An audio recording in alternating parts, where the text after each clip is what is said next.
Smart city, Atal mission आणि पंतप्रधान आवास योजना या 3 महत्वाकांक्षी योजनांची आज पंतप्रधान करणार घोषणा। स्मार्ट सिटीमध्ये राज्यातल्याही 10 शहरांचा समावेश। आणीबाणी देशाच्या इतिहासातला सर्वात काळा अध्याय। आणीबाणीला 40 वर्ष पूर्ण झाल्यानिमित्तानं पंतप्रधानांनी केलं ट्विट।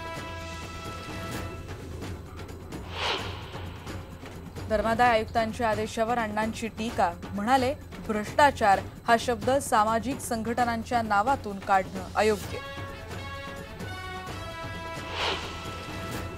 रहदारीच्या रस्त्यांवर पूजा किंवा प्रार्थना करणं हा नागरिकांचा मूलभूत हक्क नाही, उच्च न्यायालयानं नोंदवलं मत।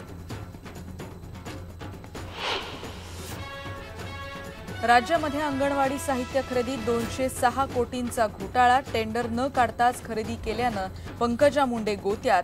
काँग्रेसनं केली सीबीआय चौकशीची मागणी।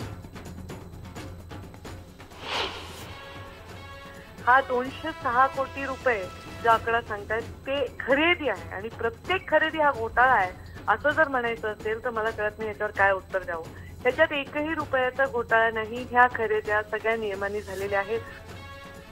तर खरेदीमध्ये कोणताही भ्रष्टाचार झाला नसल्याचं पंकजा मुंडे यांनी आयबीएन लोकमतकडे दिलं स्पष्टीकरण। घोटाळ्याला जबाबदार असेल तर राजीनामा देण्याची दाखवली तयारी। मुख्यमंत्री देवेंद्र फडणवीस यांनी केली पंकजा मुंडे यांची पाठराखण।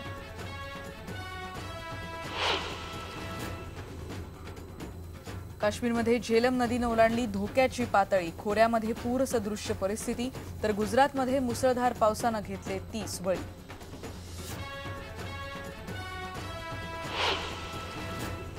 टीम इंडियामधले वाद चव्हाट्यावर। बांगलादेश सिरीजवरून कोहलीची धोनीवर अप्रत्यक्ष टीका, म्हणाला चुकीची निर्णय प्रक्रिया पराभवासाठी कारणीभूत।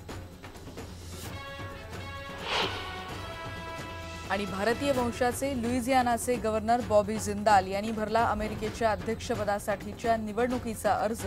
न्यू ऑर्लिन्समधून प्रचारालाही सुरुवात।